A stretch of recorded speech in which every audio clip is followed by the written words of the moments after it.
අයුවන් පුතේ දැන් අපි අද හමු වෙන්නේ හතරවෙනි දවසේ බුද්ධඝම පාඩමත් එක්ක දැන්ට මේ වෙනකොට අපි කර්මය ඊට පස්සේ චතුරාර්ය සත්‍ය ඊට පස්සේ භාවනා කියන කොටස් පාඩම් තුන මූලික ගිම්මැටතේ කතා කරලා තියෙනවා.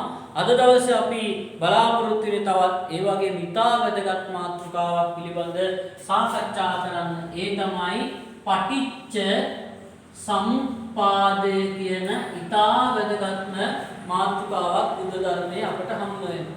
රයිට් එහෙනම් අපි වෙනදා වගේ මුතේ මුලින්ම මේ පටිච්චසමුප්පාදය කියන එක නිර්වචනය කරගමු. මොකද්ද මේ පටිච්චසමුප්පාදය කියලා කියන්නේ? පට ඉච්ඡ සමුප්පාද නැත්නම් පටිච්ච කියලා කියතකි යමක් ප්‍රත්‍ය කොට ඊට සමගාමීව ඉපදී නේද? යමක් ප්‍රත්‍ය කොටගෙන නැත්නම් යමක් හේතු කොටගෙන ඊට සමගාමී උපදිනවාට තමයි පටිච්චසමුප්පාදය කියන්නේ. නේද? මේ ලෝකයේ පුතේ බුදුරජාණන් වහන්සේ මේ පටිච්චසමුප්පාදය පිළිබඳ දේශනා කරන්න ප්‍රධාන හේතුවක් තියෙනවා. ඒ තමයි බුදුරජාණන් වහන්සේගේ කාලය තුල මේ ලෝකයේ ප්‍රභවය පිළිබඳ සහ යම් සිදුවීම් පිළිබඳව තිබ්බ මිත්‍යා මත. තේරුණාද? ලෝකයේ සමහර බුදුරජාණන් වහන්සේ ජීවන කාලේ පුතේ සමහර අය පිළිගත්තේ පුබ්බේ කත හේතුවාද. පුබ්බේ කත හේතුවාද. පුබ්බේ කත හේතුවාද කියලා කිව්වේ පුතේ සියල්ලම සිද්ධ වෙන්නේ පෙර කර්මය මත. මේ ලෝකේ හැම දෙයක්ම පෙර කර්මයට සිද්ධ වෙනවා. සියලු කර්ම ගෙවා ඉවර කරන්න ඕනේ. ඒකකොට තමයි විමුක්තිය ලැබුවා කියලා මේගොල්ලෝ පිළිගන්නේ. ඒ නිසා බුදුරජාණන් වහන්සේ දකිනවා මේක කර්මයට සියල්ල පවරාදී පුද්ගලයා නිලීන කර නැත්නම් පුද්ගලයාගේ ශක්තිය යටපත් කරන ඉගැන්වීම.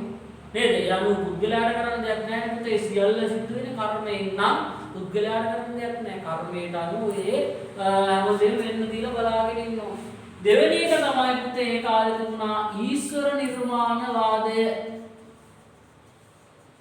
ඊශ්වර නිර්මාණවාදය කියන්නේ පුතේ මේ ලෝකයේ මව්වේ දෙවියෙක්. මේ ලෝකයේ සියලු සිදුවීම් කරන්නේ දේව කැමැත්තට අනුව, දෙවියන්ගේ බලපෑම අනුව.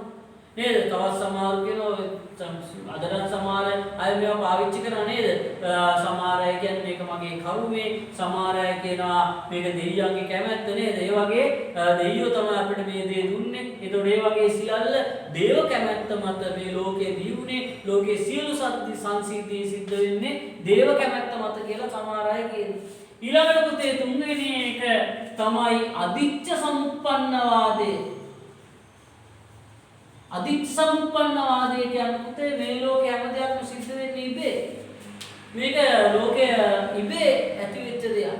නේද? මේක හැම දෙයක්ම සිද්ධ වෙන්නේ ඉබේ. හේතුකින් තොරව සිද්ධ වෙනවා. ඒකට අදිච්ච සමුප්පන්නවාදය කියන්නේ. තවත් සමහර අය කියන්නේ පුතේ නියතිවාදය.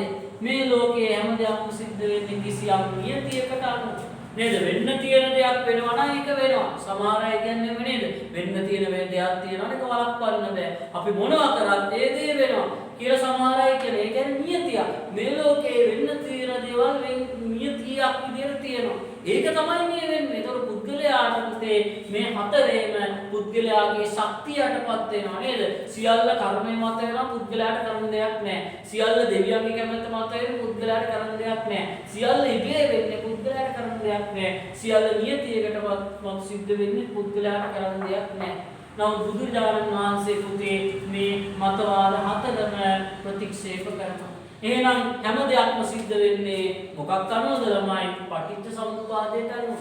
ඒ කියන්නේ කිසියම් හේතුවක් ප්‍රත්‍ය කොටගෙන තමයි හැම දෙයක්ම ඇති වෙන්නේ. කිසියම් හේතුවක් ප්‍රත්‍ය කොටගෙන තමයි හැම දෙයක්ම ඇති වෙන්නේ ළමයි. අපි උදාහරණයක් ලෙස ගමු ළමයි. ගසක් නේද? ගසක් ඇති වෙන්නේ. අපි නිකන් අඳිමු නේද? කිසියම් ගසක් මේක කොස් ගහක් කියලා හිතන්න නේද? එතකොට දැන් මේ කොස් ගහ ඇති වෙන්න පුතේ මොනවද අපිට අවශ්‍ය වෙන්නේ? පළවෙනි එක බීජයක් ඕන වෙනවා නේද? කොස් ඇටයක් ඕන වෙනවා. කොස් ඇටේ විතරක් තිබුණාට මදි පුතේ නේද? හිරු එළිය ඕන වෙනවා. මේ ගහ ලොකු වෙලා ඉන්න හිරු එළිය අවශ්‍ය වෙනවා නේද? ජලය අවශ්‍ය වෙනවා. පස්ස අවශ්‍ය වෙනවා. මෙන්න මේ හේතුපත්‍ය හිරු එළිය නේද? මේ හේතුපත්‍ය සමාවායේ ප්‍රතිඵලයක් විදියට තමයි මෙන්න මේ කියන ගස කියන එක ඇති වෙන්නේ. නේද? බීජය ඊට පස්සේ බීජ විතරක් තිබුණාම නේද? පස්ස, ජලය, හිරු එළිය, පොහොර මේ වගේ හේතු ප්‍රත්‍ය සමාවාය කියන හේතු ගණනාවක එකතු වීමෙන් තමයි මේ ගස කියන එක ඇති වෙන්නේ. නේද? එතකොට ඒක තමයි බුදුරජාණන් වහන්සේ පැහැදිලි කරන්නේ. මේ ලෝක හැම දෙයක්කටම බලපානවා පුතේ මේ වගේ හේතු. මේ වගේ හේතු මත තමයි කිසියම් දෙයක් නැත්නම් මේ වගේ හේතු මත තමයි මේ ගස කියන ප්‍රත්‍ය උත්පත්තිය ලබන්නේ. හරිද? බුදුරජාණන් වහන්සේ පැහැදිලි කරා එහෙනම් මේ ලෝක හැම දෙයක්ම සිද්ධ වෙන්නේ හේතුවක් මතය. එහෙම නැත්නම් අර කියන මතවාද වලට අනුව නෙමෙයි කියන්නේ. ඊළඟට මේ පටිච්චසමුප්පාදය කියන එක පුතේ බුද්ධ ආගමේ ලොකු ඉගැන්වීමක් තියෙන තැනක් නේද? බුද්ධ ආගමේ ලොකු බරක් වෙන තැනක්. බුදුරජාණන් වහන්සේ වරක් ප්‍රකාශ කරනවා යෝ ධම්මං පස්සති සෝ පටිච්චසමුප්පාදං පස්සති. ඒ කියන්නේ පුද්ගලයෙක් ධර්මය දකීද ඒ අනිවාර්යෙන් පටිච්චසමුප්පාදය දකින්න. ඒ කියන්නේ ධර්මය පටිච්චසමුප්පාදේ නොදක පුතේ ධර්මය දකින්න බෑ. ධර්මය අවබෝධ කරගත්ත කියන අනිවාර්යෙන් පටිච්චසමුප්පාදය අවබෝධ කරගත්තා වෙනවා. ඒක අනිත් පැත්තට ඊළඟට බුදුරජාණන් වහන්සේ කියනවා යෝ පටිච්චසමුප්පාදං පස්සති සෝ ධම්මං පස්සති. යමෙක් පටිච්චසමුප්පාදය හරියට අවබෝධ කරගත්තා කියන්නේ ආධර්මය අවබෝධ කරගත්තා හා සමානයි. ඒකෙන් පැහැදිලි වෙනවා අපිට පටිච්චසමුප්පාද කියන්නේ බුද්ධ ආගමේ බුදු ධර්මයේ බුදු දර්ශනයේ කොච්චර ලොකු වැදගත්කමක් මේකට ලැබෙනවාද කියලා. ඊළඟට බුදුරජාණන් වහන්සේ වරක් ආනන්දාමඳුර බුදුරජාණන් වහන්සේට දේශනා කරනවා කියනවා පුතේ මේ පටිච්චසමුප්පාද හරි සරලයි නේද ස්වාමීනි කියලා. ඒ වෙලාවට බුදුරජාණන් වහන්සේට එහෙම කියන්නේ පානන්ද අපි මේ සත්‍යය පුතේ සංසාරේ නේද? ආනන්දාමඳුර පැහැදිලි කරනවා ආනන්ද සත්‍යය මේ සංසාරේ ගෙලි ඉදිරියට යන්නේ මේ පටිච්චසමුප්පාදය කියන ධර්මය හරියට අවබෝධ කරගන්නේ නැති නිසා. ඊළඟට වාක් මතක අස්සදි හාමුදුරු නේද? උපතිස්ස කෝලිත දෙන්න සත්‍ය වාගෙන උපතිස්ස පිළිවෙදියා අස්සදි හාමුදුරු දැකලා පැහැදිලා අහනවා ඔබ වහන්සේගේ ශාස්ත්‍රෝරයා කිනම් ශාස්ත්‍රවෙද්ද? එතකොට බුදුරජාණන් වහන්සේ මේ අස්සදි හාමුදුරුව පැහැදිලි කරන ඒ ධම්මා හේතුප්පවා කියන ගාථා මගේ බුදුරජාණන් වහන්සේ යමක් ඇති වෙන හේතුවක් මත බවක් හේතුව නැති කිරීමේ නැති කරගත හැකි බවක් තමයි දේශනා කරගෙන පටිච්චසමුප්පාදය මත පිහිටා තමයි පුතේ අස්සදි හාමුදුරුව බුදුහාමුදුරුව හඳුන්වන්නේ. කියන්නේ පටිච්චසමුප්පාදයේද බුද්ධ ආගමේ ලොකු තරක් හම් වෙන බව අපිට මේකෙන් පැහැදිලි වෙනවා. right එහෙනම් අපි බලමු පුතේ පටිච්චසමුප්පාදයේ සූත්‍රය මොකද්ද මේ පටිච්චසමුප්පාද බුදුරජාණන් වහන්සේ පැහැදිලි කරන්නේ කියලා අපි ඊළඟට බලමු. මේක ඔයගොල්ලෝ පාඩම් කරගන්නවා නම් ගොඩාක් වටිනවා නේද? පළවෙනි එකෙන් කියන්නේ පුතේ ඉමස්මින් සති ඉදං හෝති. ඉමස්මින් සති ඉදං හෝති. මේ ඇති කල්ලි මේ ඇති වේ නේද? අපි මේ පැත්තෙන් දාමු පුතේ ඒ බී දාමු නේද? A කියන්නේ හේතුව B කියන්නේ ප්‍රත්‍යය. එහෙනම් මේක කියන්නේ මොකක්ද? ඉමස්මින් සති ඉදං හෝති. හේතුව ඇති කල්ලි මොකද වෙන්නේ? ප්‍රත්‍යය ඇති වෙනවා නේද? හේතුව ඇති කල්ලි ප්‍රත්‍යය ඇති වෙනවා නේද? ඊළඟට ඉමස්මින්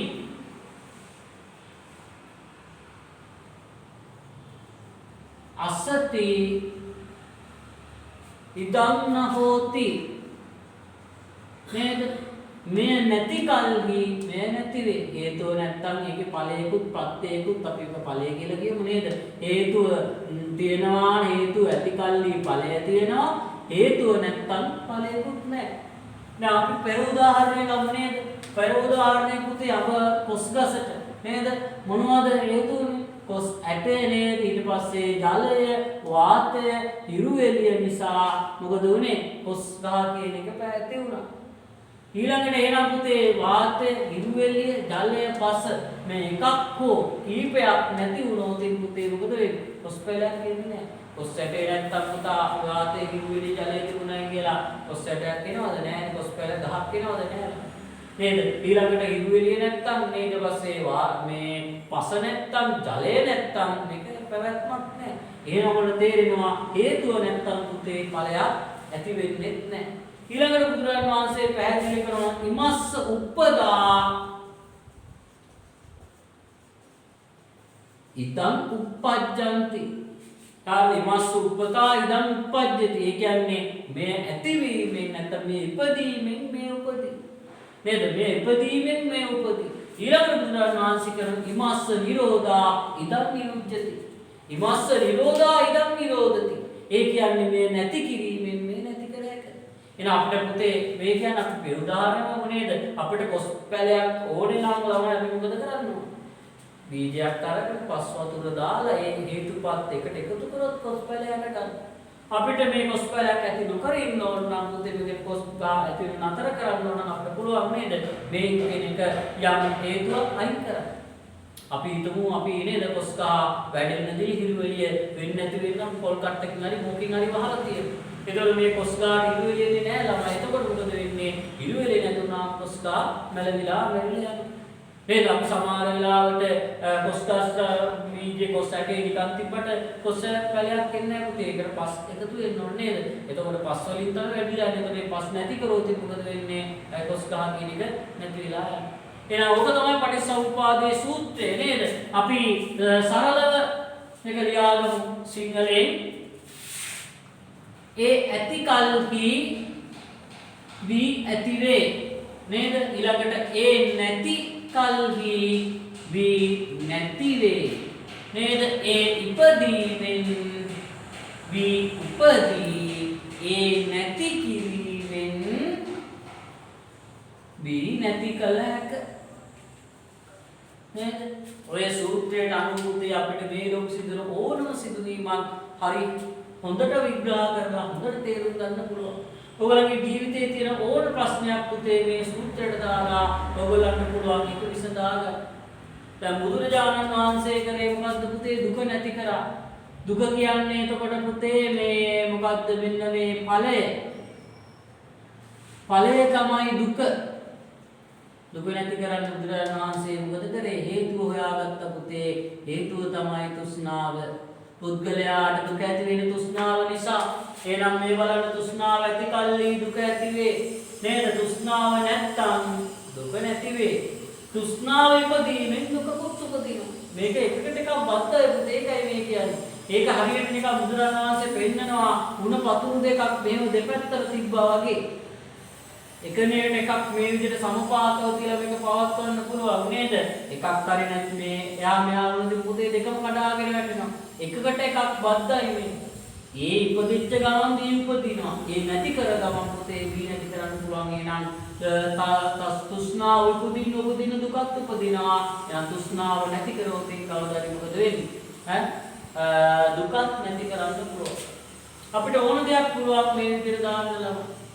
අපිට ඕන දෙයක් මේ විදිහට දාන්න පුළුවන්. නේද? අපිට කැලිකසල තියෙනකොට ඩෙන්ගු වගේ රෝග ඇති වෙනවා. දැන් කැලිකසල නැත්නම් ඩෙන්ගු වගේ රෝග නෑ නේද? ජලය එකතු වෙන්නේ නැති තැන් මග හරවා ගත්තොත් නේද? ඊට පස්සේ ජලය කැලිකසල උපදීමෙන් මොකද කරන්නේ? ඇති කිරීමෙන් ඩෙන්ගු වගේ රෝග ඇති වෙනවා. හැබැයි කැලිකසල නැති කරාම මොකද වෙන්නේ? ඩෙන්ගු නැති කරන්න පුළුවන්.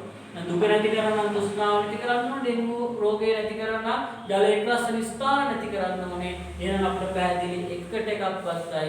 හේතුවට අනුව තමයි මේ ඵලය කියන එක නිර්මාණය වෙන්නේ. එතකොට බුදුරජාණන් වහන්සේ පුතේ මේක පාවිච්චි කරනවා දුක පිළිබඳ විග්‍රහයක් කරන්න. දුකේ වර්ග දෙකක් තියෙනවා පුතේ. එකක් තමයි චිත්ත සංතානගත දුක.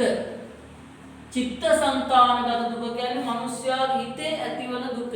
දැන් මේ මිනිස්යා සංසාරයේ ඉපදිමින් මැරෙමින් පුතේ ඉදිරියට ගමන් කරගන්නා සසර දුක තමයි මේ චිත්ත සංතානගත දුක කියන්නේ. බුදුරජාණන් වහන්සේ මේ පටිච්චසමුපාදය පාවිච්චි කරලා පෙන්නනවා කොහොමද මිනිස්යාගේ හිත තුළ මේ කියන චිත්ත සංතානගත දුක ඇති වෙන්නේ. ඊළඟට බුදුරජාණන් වහන්සේ පෙන්නනවා මේ චිත්ත සංතානගත දුක කොහොමද නැති කරන්නේ කියලා. නේද? අපි බලමු පුතේ උදාහරණයක් විදිහට අරගෙන මේකට බුදුරජාණන් වහන්සේ තෝරා ගන්නවා නැත්නම් උදා ගන්නවා කාරණා 12. ඒකට මේ බුද්ධ ආගමේ කියන ද්වාදස පටිච්ච සමුප්පාදය. මොකද්ද? ද්වාදස කියන්නේ 12. ද්වාදස පටිච්චසමුප්පාදයේ කියලා අංග 12කින් යුක්ත පටිච්චසමුප්පාදය. මේක පුතේ අපි අංග 12ක් වඩ මේක රෝදයක් නැත්තම් ගරාදයක් නැත්තම් චක්‍රයක් වගේ පුතේ දංගලක් වගේ එකිනෙකට එකක් බැඳිලා තියෙනවා. එකකින් එකක් වෙන් කරන්න බැරි තරමට මේක බැඳිලා තියෙනවා. හරිද? පළවෙනි එකට අපි ගන්නවා අවිද්‍යාව. අවිද්‍යාව කියන එක පුතේ හැබැයි ඕගොල්ලෝ හිතන්න එපා මෙතනින් මේක පටන් ගන්නවා කියලා. මේක චක්‍රයක්. චක්‍රයක පටන් ගන්න තැනක් කියන්න පුළුවන්ද නේද? මේ වගේ ගෝලයක් ඇඳලා පස්සේ පුතේ අපිට මේක උතරින් පටන් ගන්නවද කියන්න බෑ. මේක කැරකි පවතිනවා. නමුත් අපි අර උගන්වන්න ලේසියෙන් අපි මුලින්ම දාන අවිද්‍යාව. අවිද්‍යාව කියන්නේ පුතේ නොදැනීම. හරිද? අපි අවිද්‍යාව නිසා මොකද කරන්නේ? කර්ම රැස් කරනවා. නේද? අපි අවිද්‍යාව නිසා පුතේ කර්ම රැස් කරනවා. ඒ කර්ම වලට කියන්නේ අපි සංකාර, කර්ම රැස් කිරීම. හරි? කර්ම රැස් කරනවා අපි. අපි නොදැනුවත්කම නිසා පුතේ මේ සංසාරේ අපි නොදැනුවත්කම මත කර්ම කෝටි ප්‍රකෝටි ගණන් රැස් කරනවා. නේද? මේ අපි රැස් කරන කර්ම පුතේ මොකද වෙන්නේ? අපේ හිත තුල නිලීනව පවතින නේද? නිලීනව පවතිනවා. ඒකට අපි කියනවා විඥානය කියලා. විඥානය. හරි? විඥානය කියලා කියන්නේ පුතේ සිතුවිලි පරම්පරාවට. ඔය අපි රැස් කරලා තියෙන කර්ම නේද? දැන් අපි සමහර වෙලාවට මුදල් අපි එකතු කරලා account එක තැන්පත් කරලා තියෙනවා වගේ අපි විසින් මේ කරන කර්ම මේ අපේ හිත තුල නිලීනව පවතිනවා. ඒකට තමයි විඥානය කියලා කියන්නේ. මේ විඥාණයට අනුව පුතේ මොකද වෙන්නේ? අපි කරන කර්මකට අනුව තමයි පුනර්භවය සිද්ධ වෙන්නේ නේ. ඒ කර්ම වලදී මොකද වෙන්නේ? විඥාණයට අනුව පුතා ඊළඟට මොකද වෙන්නේ? නාම රූපයක් ඇති වෙනවා. නාම රූප කියන්නේ මොකද්ද පුතේ? පංචස්කන්ධයක් ඇති වෙනවා. රූප වේදනා සංඥා සංස්කාර විඥාන කියන මට්ටමට ඇති වෙනවා. නේද? ඊට පස්සේ මොකද වෙන්නේ? පංචස්කන්ධය නිසා පුතේ සලායතන ආයතන හයක් ඇති වෙනවා. ආයතන හය කියන්නේ පසිඳුරන් ඇස, කන, නාසය, දිව, ශරීරය සහ මනස කියන කොටස් හයට තමයි සලායතන කියලා කියන්නේ. එතකොට ඇස, කන, නාසය, දිව, ශරීරය, මනස කියන කොටස් හය හරිද සලායතනය කියලා අපි හඳුන්වනවා. හරිද? ඊට පස්සේ අපි කියන්නේ මේ සලායතනයේ පුතේ ඊට පස්සේ අපි මොකද කරන්නේ? අපි යම් අරමුණු විග්‍රහ කර ගැනීම කරනවා. නේද? යම් අරමුණු ස්පර්ශ කරනවා. යම් අරමුණු ස්පර්ශ කරනවා. සලායතනෙන් අපි කියනවා පුතේ ළඟට පස්ස කියන්නේ ස්පර්ශය. නේද? ඇසින් රූපයක් දකිනවා. නේද? කනින් ශබ්දයක් අහනවා. නාසයෙන් සුගන්ධයක් විඳිනවා. දිවෙන් රසක් විඳිනවා. නේද? ශරීරයේ ස්පර්ශයක් ලබනවා. ඔයගේ කිසියම් දෙයක් ස්පර්ශ කරනවා. ඒ ස්පර්ශය නිසා පුතේ අපිට හට ගන්නවා මොකද්ද? වේදනාවක් විඳීමක්. ඒක සුඛ වෙන්න පුළුවනි. සතුටු හිතෙන දෙයක් වෙන්න පුළුවන්. අපි දකින්න ආසම කෙනෙක් දැක්කම අපි ඇසට රූපයක් එනවා. අපි දකින්න ආසම කෙනෙක්. එතකොට මොකද වෙන්නේ? අපේ හිතට සතුටක් දැනෙනවා. ඊළඟට දුක් වෙන්නත් පුළුවන් පුතේ නේද? අපි දකින්න අකමැති කෙනෙක් දැක්කොත් දුකක් වෙන්න පුළුවන්. ඊළඟට උපේක්ෂා වෙන්නත් පුළුවන්. නැත්තම් ඒකට කියන්නේ මොකද්ද? අසම දුක සුඛ කියලා කියනවා පුතේ. මෙන්න මේ විඳින් ඒ කියන්නේ දැන් ඒක කියන්නේ සතුටකුත් නැතු දුකකුත් නැති වෙන්නත් පුළුවන් නේ. අපි දිනදා ජීවිතේ ඕන තරම් රූප දකිනවා. ඒ රූපයක් දැක්ක කියලා දැන් මම මේ වෙලාවේ ඔයගලන්ට මේ පාඩම කරනකොට මට ඉදිරියේ තියෙන කැමරාව පේනවා. මේ කැමරාව දැක්කයි කියලා මට දුකක්වත් සතුටක්වත් එහෙම දෙයක් දැනෙන්නේ නැහැ. මම පාඩම කරගෙන යනවා. ඉතින් මේ ආවට නිස්බම්පු ටික පේනවා. හරිද? එහා පැත්තෙන් මොනවද ගහකොළ පේනවා. මට ඒක අමුතු දුකක් අමුතු සතුටක් දැනෙන්නේ නැහැ. උපේක්ෂා වේදනාවක් කියලා කියන්නේ. හරිද? දැන් මොහොම තමයි අපි විඳීම වෙන්නේ. දැන් පොඩ්ඩක් අපි බලමු මේකෙදි පුතේ තියෙනවා භව තුනක්. නේද? අවිද්‍යාව සංකාර මත පුතේ මොකද වෙන්නේ? ඒ කියන්නේ ගිය භවයේ. නේද? ගිය භවයේ තමයි අපි හරිද? අවිද්‍යාව සංකාර මත මොකද වෙන්නේ? සිතුවිලි පරම්පරාවක් ඇති වෙනවා. නේද? එතකොට මේ විඥාන කියන්නේ මව කුසක පිළිසිඳ ගන්නවා. මව කුස පිළිසිඳ ගත්තම අපිට නාම රූප පංචස්කන්ධයක් ඊළඟට ඇති වෙලා සලආයතනයක් වෙනවා. අපේ ඇස කන නාසය දිව ශරීරය එනවා. ආව ඉන්නේ පුතේ අපි කොහෙද? මව කුස ඇතුලේ. නේද? මව කුස ඇතුලේ ඊට පස්සේ මව කුසෙන් එළියට එනවා පුතේ. ඔන්න මේ භවය. නේද? මෙන්න ඉපදිනවා. පස්ස කියන්නේ ඇස. මව් කුස ඇතුලේ ඉන්නකොට පුතේ ඇසෙන් රූප දකින්න බෑ. නේද? මව් කුසෙන් එළියට ආවට පස්සේ අපි ඇහෙන් රූප දකිනවා. කනෙන් ශබ්ද අහනවා නේද? ඊට පස්සේ මොකද කරන්නේ? වේදනාවක් විඳීමක් අට ගන්නවා. නේද? අපි ලස්සන රූප දැකලා සතුටු වෙනවා. අපි අකමැති රූප වල දුක් වෙනවා. එතකොට වෙන්න වේදනාවක් අට ගන්නවා. ඊළඟට පුතේ මොකද වෙන්නේ? තණ්හා. මේ හොඳ රූපයක් දකින්නකොට එකපාරක් අපේ ඇසට ප්‍රිය රූපයක් දැක්කොත් පුතේ සමහර වෙලාවට කෙනෙක්ට මේක නැවත නැවත දකින්න ආස වෙන්න පුළුවන්. ඒකට තමයි තණ්හා කියන්නේ. නේද? ඊළඟට අපි හිතමු සමහර වෙලාවට කෙනෙක්ට ලස්සන ශබ්දයක් ඇසුනොත් මොකද වෙන්නේ? අපිට ඒක නැවත නැවත අහන්න ආසාවක් ඇති වෙන්න පුළුවන්. ඒකට තමයි මොකක් කියන්නේද?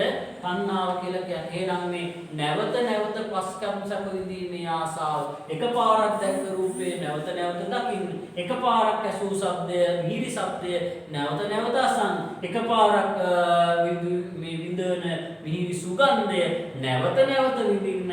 ඔය විදිහට මොකද පුතේ තණ්හාවක් ඇති වෙනවා. ඔන්න උතන තමයි දැන. තණ්හාවට පස්සේ පුතේ මොකද වෙන්නේ? උපාදානයක් ඇති වෙනවා. උපාදානයක් කියන්නේ දැඩිව අල්ලා ගැනීමක් කරනවා අපි. අර මිහිරි දේ දැඩිව අල්ලා ගන්නද මේක මමය මාගේ. මේක හැමදාම මගේ ළඟ තියෙන්න ඕනේ කියලා මොකද කරන්නේ? ඒක මමය මාගේ කියලා අල්ලා ගන්න උත්සාහ කරනවා. ඒ අල්ලා ගන්න උත්සාහ කරාවොත් ඒ මොකද වෙන්නේ? උපාදානයක් ඇතුළු දැඩිව අල්ලා ගන්නවා නේද? දැඩිව අල්ලා ගැනීම නිසා තමයි මොකද වෙන්නේ? භවයක් හටගන්නේ. නේද? එහෙනම් මෙතනින් පුතේ අපේ මේ ජීවිතය අවසන් වෙනවා. මේ ජීවිතය අවසන් වෙලා නේද අපිට භවයක් හට ගන්නවා. මේ භවයෙන් නිසා තමයි මොකද වෙන්නේ? ජාති ඉපදීම සිද්ධ වෙන්නේ. එහෙනම් මෙතනින් පස්සේ පුතේ අපි ඊළඟ භවයට යනවා. ජාති කියන්නේ ඊළඟ භවයේ උප්පත්තිය ලබන. නේද? ඊළඟ භවයේ උප්පත්තිය ලබන. ඊට පස්සේ මොකද වෙන්නේ? උප්පත්තිය ලැබීම නිසා ජාතිය කියන්නේ ඉපදීම, භවය කියන්නේ භවයටම තමයි. නේද? ඊට පස්සේ ජරා, මරණ, शोक परिदेव दुख दोमनस नේද අපේ සංපයෝග ප්‍රිය විප්‍රයෝග ආදී නොයෙක් දුක් වලට බඳුන්නේ නේද අපි හිතන මේ භවයේ මොකද වෙන්නේ කර්ම රැස් කරලා අපි මේ භවයේ මැරෙනවා ආයි මොකද වෙන්නේ උඩට යනවා නේද අපි භවයේ කර්ම රැස් කරලා ආපහු මොකද වෙන්නේ විඥානයක් ඇති වෙලා මෞකුසෙන් පිළිසිඳ කළා ස්පර්ශ ලබාගෙන තණ්හාව කරලා ඒ උපාදානිය අල්ලගෙන භවයක් රැස් වෙලා ආයි උපදිලා ජාති ජරා මරණ දුක් විඳිමින් කර්ම රැස් කරනවා ආපහු උපදිනවා මේ විදිහට පුතේ මේක චක්‍රයක් විදිහට යනවා මේ වගේ දුක ඇතිවීම පැහැදිලි කරන ක්‍රමයට අපි කියනවා පුතේ අනුලෝම පටිච්ච සමුප්පාදය කියලා අනුලෝම පටිච්ච සමුප්පාදයෙන් කරන්නේ පුතේ මොකද්ද දුක ඇතිවන ආකාරය විග්‍රහ කිරීම දුක ඇතිවන ආකාරය විග්‍රහ කිරීම තමයි අනුලෝම පටිච්ච සමුප්පාදයෙන් කරන්නේ පටිලෝම සමුප්පාදයෙන් කරන්නේ පුතේ දුක නැති වෙන ආකාරය අනිත් එක තමයි පටිලෝම පටිසමුපාදයෙන් කරන් දුක නැතිවන ආකාරය. නම් දුක නැති කරන්න නම් මොකද්ද කරන්න ඕනේ ළමයි? නේද? දුක නැති කරන්න නම් මොකද්ද කරන්න ඕනේ? දුක නැති කරන්න නම් මෙන්න මේ තණ්හාව කියන තැන තමයි නතර කරන්න ඕනේ. තණ්හාව කියන තැනින් චක්‍රය කඩන්න ඕනේ ළමයි. අපි දැන් අනිත් පැත්තට ගියමු එනනම් ඔන්න අනුලෝම කියන්නේ දුක ඇති වෙන හැටි. අවිද්‍යාව නිසා සංකාර ඇති වේ සංකාර නිසා විඥානයක් හටගනි විඥානය නිසා පංචස්කන්ධයක් ඇති වෙනවා එතකොට සලආයතනයක් ඇති වෙනවා ඒ වලින් අපි ස්පර්ශය ලබනවා වේදනාවක් විඳිනවා තණ්හාවක් ඇතුළේ ඒක අල්ල ගන්න නිසා අපි ආපහු ඉපදිලා කර්ම රැස් කරනවා ආරෝග තමයි දුක ඇති වෙන ආකාරය එනම් පුතේ මේ චක්‍රය කඩන්න ඕනේ චක්‍රය කඩන්නේ අපි කොතනින්ද මෙන්න මෙතන තණ්හාවේ පුතේ අපිට මෙතනින් කඩන්න බෑ නේද අපි විඥානේ අපි ඉල්ලලා ගන්න දෙයක් නෙමෙයි අපිට පුතේ මෞකසතු පිළිසිනේ අපිට වළක්ව ගන්න බෑ නේද ආරම තියනවනේ කිව්වේ සිද්ධ වෙන දෙයක් මෞකසතු පිළිසිත ගත්තම් පුතේ අපිට පංචස්කන්ධයක් ඇතුළම වළක්වන්න පුළුවන් බෑ පුතේ අර පංචස්කන්ධයක් ඇතුළම සලආයතන ඇති වෙන්න පුළුවන් අපිට ඇහක් එපා කනක් එපා නහයක් එපා කියලා ඇකන්නාසේ නැතුව අපේ කැමැත්තෙන් අපේ කර්ම මත සමාල්ලාට මේ ඉන්ද්‍රියන් වල අඩුපාඩු තියෙන්න පුළුවන් නමුත් මේක අපේ කැමැත්තෙන් අපි කරගත්ත දෙයක් නෙමෙයි අපි කැමති නෑ පුතේ කටක් නැතුව ඉඳින්න නේද එහෙම අපිට කරන්න බෑ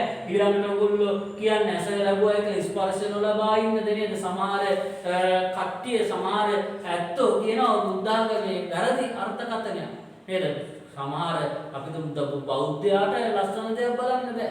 අපි උදාගම කියන්නේ හැමදේම අනිත් එහෙම නෑ පුතේ. අපිට පුළුවන් කිසියම් දෙයක් ලස්සන දෙයක් බලන්න. නමුත් ඒක දැඩිව අල්ලා ගන්න එපා කියලා තණ්හාවක් ඇති කරගන්න එපා කියලා තමයි බුදුරජාණන් වහන්සේ පැහැදිලි කරන්නේ. මේක අපි උදාහරණයක් විදිහට කතා කරමු. එහෙම අපි මේක සිතුවිල්ලක් විතරයි මේක. රාතන් වහන්සේ නමකුයි අපි තුමු මමයි අපි තවත් පුද්ගලයෙකුයි පිටිපස්සේ පිරු කමල් කියන පුද්ගලයා අපි තුන් දෙනාම යනවා ගමන. අපි තුමු ඉදිරියෙන් එනවා පුතේ හොඳ ලස්සන ස්ත්‍රියක් හොඳ ලස්සන රූපයක් සහිත උසස් හොඳ රූප ස්වභාවයක් තියෙන කාන්තාවක් ඉදිරියට එන නේද? සමහරට මේ රාතන් වහන්සේ පුතේ මේ කාන්තාව දකිනවා. කොහොමද මේ රාතන් වහන්සේ මේ කාන්තාව දකින්නේ? කොච්චර ලස්සන වුණත් රූමත් වුණත් උන්වහන්සේ ඒක දකින්නේ ඇටසැකිලි ගොඩක් විදියට. ඒ ලස්සනට වඩා ඒ ලස්සනට එයාගේ අනිත්‍යතාවය උන්වහන්සේට දැක්කරම පැහැදිලි වෙනවා. උන්වහන්සේ කිරේ ඇලෙන්න බැඳෙන්න යන්නේ නැහැ. ඇලෙන්න ගැටෙන්න බැඳෙන්න යන්නේ නැහැ. මොකද උන්වහන්සේ සපුරාම රාග දේශ මොහ ප්‍රහීන කරලා තියෙනවා. අපි ළඟට බලමු තවත් අපි මම මේ කාන්තාව දැක්ක කියලා නේද? මම සමාජලාට මේ කාන්තාවගේ රූපය විඳින්න පුළුවන් නේද? ලස්සන කේස් කලබක් තියෙනවා, ලස්සන ඇස් තියෙනවා, ඉතා යහපත් රූපයක්, ලස්සන රූපයක් මම ඒක විඳිනවා. නමුත් පුතේ මම ඒක විඳලා මොකද කරන්නේ? මම කල්පනා කරනවා මේවා කවදාද වෙනස් වෙන්න පුළුවන්. මේවා කවදාද නැති වෙන්න පුළුවන්. මේ තියෙන රූප ස්වභාවය නැති වෙන්න පුළුවන්. මේ දිග කෙස් කලබ නේද? කළු පාට කෙස් කලබ කවදාද සුදු වෙන්න පුළුවන්. මේ ලස්සන නලල් අඩසලක් වෙන නල කවදාද මොකද වෙන්නේ නේද? වැහැරිලා යන්න පුළුවන්. එහෙම කියලා හිතලා පුතේ මොකද කරන්නේ? මම ඒක දකිනවා, ලස්සන විඳිනවා. ඒකේ යථා ස්වභාවය අවබෝධ කරගෙන දැනගෙන ඒක රැලෙන්නේ ගැටෙන්නේ නැතුව ඉදිරියට යනවා.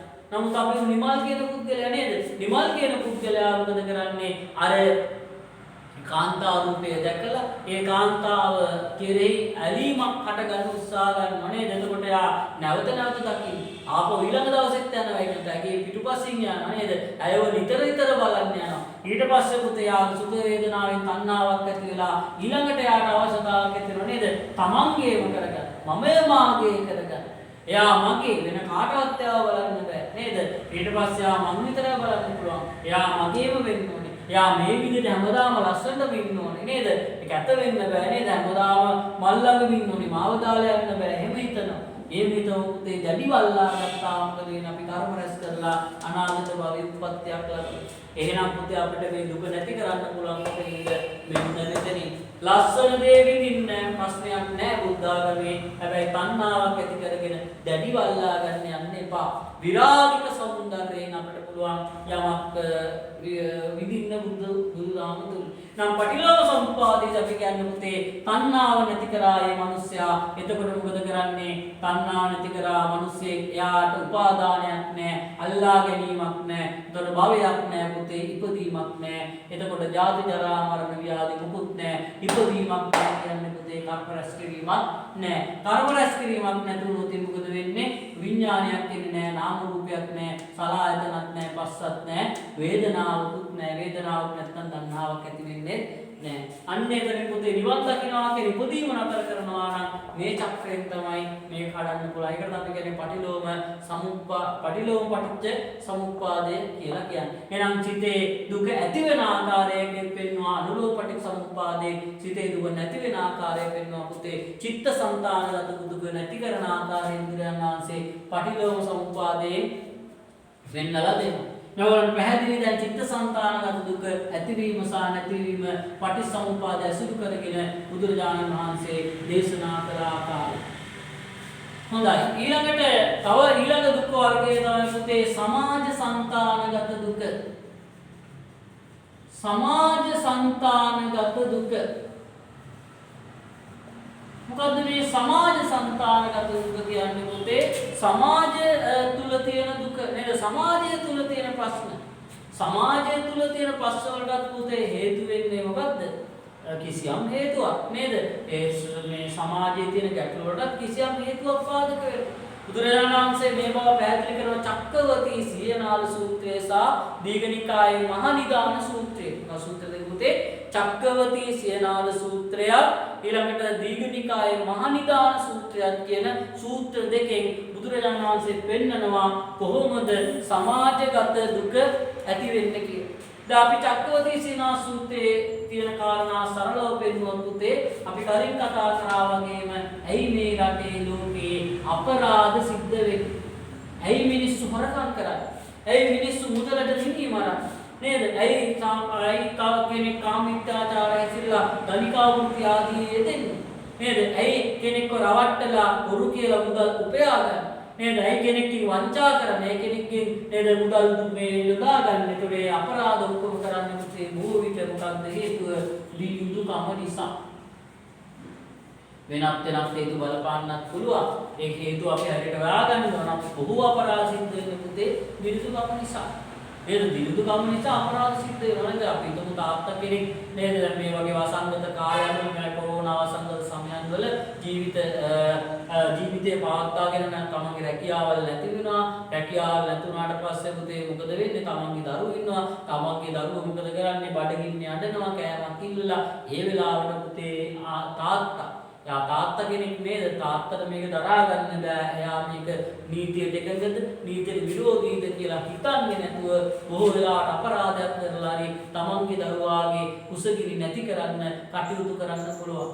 නේද? ඒ නිසා අපි ඒක නිවැරදි කියනවා නෙමෙයි පුතේ. අපි කියන්නේ මේ සාමාන්‍යයෙන් වෙන தත්ත්වය. නේද? සාමාන්‍ය වෙන தත්ත්වයේ සමහර අවස්ථාවලදී මිනිස්සුගේ ජීවත් වීම වැදගත් වෙන්නේ පුතේ. සමහර කාලවල බෞද්ධ සාහිත්‍යයේ තියෙන දුර්භික්ෂ සමයන්වලදී දෙමව්පියෝ තමන්ගේ දරුවෝ මරලා කෑවා කියන්නේ. නේද? බැමිණිටියා මහා සාගත කාලේ මිනිස්සු මිනිමස් අනුභව කරා කියලා බෞද්ධ සාහිත්‍ය පොත්පත්වල තියෙනවා. ඒ නිසා පුතේ අපරාධයක් කරන මිනිස්සුගේ දිලිදුකම බලපාන. නේද? කෝටි ගණන් මහා ධනයක් තියෙන කෙනා තව තවත් ධන උපයන කිරීමේ තණ්හාවෙන් වැරදි කරන්න පුළුවන්. නමුත් සාමාන්‍ය විතාල්පයි නේද? ගොඩාක් ධනෙ තියෙන කෙනා වරකම් කරන්නේ නැහැ. තාවකාගේ මොකටද හිරවිලක් වෙටේ නේද? මොකටද සමාජයේ අපකීර්තියක් ඇති කරගන්නේ? මොනතරම් ධනෙ තියෙනවා. එහෙනම් පුතේ අපේ පාලකයා කරන්නේ මේක අනුලෝම සමානුපාතික මේ පටිසමුපාදික වෙන්නේ මේමයි. නේද? දිලිඳුකම නිසා අපරාධ ඇති වෙනවා. අපරාධ ඇතුණා පුතේ නේද කියලා කියු මිනිමරුන් මේක ආකාරයේ ප්‍රශ්න ඇති වෙනවා. එහෙනම් ඔයගොල්ලෝ කියන්නේ මේ සමාජ සංස්ථානගත දුක පටිලෝමාකාරය නැති වෙන ආකාරයෙන් කරන්න අපරාධ නැති කරන්න මොකද කරන්න ඕන? දිලිඳුකම නැති කරන්න මේ රජයා පියවර ගන්න ඕන ළමයි. දුගී දුප්පත් මිනිස්සුන්ට තමන්ගේ ආදායම් මාර්ග කරනගා ගන්න අවස්ථාවක් හදලා දෙන්න ඕනේ. එතකොට ඒගොල්ලෝ ඒව කරන් ජීවත් වෙනවා. අපරාධ වලට යොමු වෙන්නේ නැහැ. මේ දාරපි මතකද මුලින්ම ඉගෙන ගත්තා පටිසම්පාද සූත්‍රයේ දිලිඳුකම නිසා අපරාධ ඇති වෙනවා නේද? දිලිඳුකම නැත්නම් අපරාධ ඇති වෙනවා. දිලිඳුකම නැත්නම් අපරාධ නැහැ. දිලිඳුකම ඇති වෙන අපරාධ වැඩි ඇති වෙන්න පුළුවන්. එහෙනම් අපරාධ නැති කරන්න මොකද කරන්න පුතේ? ඒකට හේතු වන දිලිඳුකම නැති කරන්න ඕන. ඔකයි සමාජ සංස්ථානගත දුක කියලා කියන්නේ. එහෙනම් බුදුරජාණන් වහන්සේයි මේ පටිච්චසමුප්පාදය පැහැදිලි කරේ කියන කාරණේ පැහැදිලි. ඊට අපේ ලෞකික ජීවිතයේද ශිෂ්‍ය ජීවිතයේද අපි කොහොමද මේ වගේ පටිච්චසමුප්පාදයක් පාවිච්චි කරගන්නේ? අපටත් පුළුවන් පුතේ චක්‍රයක් ආකාරව අපේ සමාජ ගැටලු කෙරේ අවධානය යොමු කරන්න. දැන් අපි චතුරාර්ය සත්‍ය කිව්වෙත් මේකමයි නේද? කිසියම් ගැටලුවක් නැති කරන්න මේ ගැටලු හේතු හොයාගෙන ඒක නැති කරන්න. එතකොට තමයි ගැටලුව නැති වෙන්නේ. ඒකදී මම පැහැදිලි කරා බල්ලෙක්ට ගලක් ගම බල්ල බලන්නේ ගල යන දිහා. සමහර මිනිස්සු ප්‍රශ්නත් එක්ක පුතේ මොකද වෙන්නේ? ප්‍රශ්නත් එක්කම ගැටි යලි ඉදිරියට යනවා. ඒ ප්‍රශ්න ආවේ කොහෙන්ද කියලා මිනිස්සු හොයන්නේ නැහැ. නමුත් සිංහයෙක්ට ගලක් ගැව්වොත් සිංහයා බලන්න පුතේ ගල එන දිහා නේද? ගල එන දිහාව බලන්න. නේද? එතකොට බලන ප්‍රශ්නේ මට ආවේ කොහෙන්ද කියලා. ඒ නිසා නිවැරදිම ක්‍රමේ තමයි පුතේ ප්‍රශ්නෙට හේතුව නිවැරදිව හොයාගන්න අපි. අංක 1 පළවෙනි කාරණේ ඒක. අපි හිතමු පුතේ ඔබට කිසියම් විෂයක් අපහසුයි.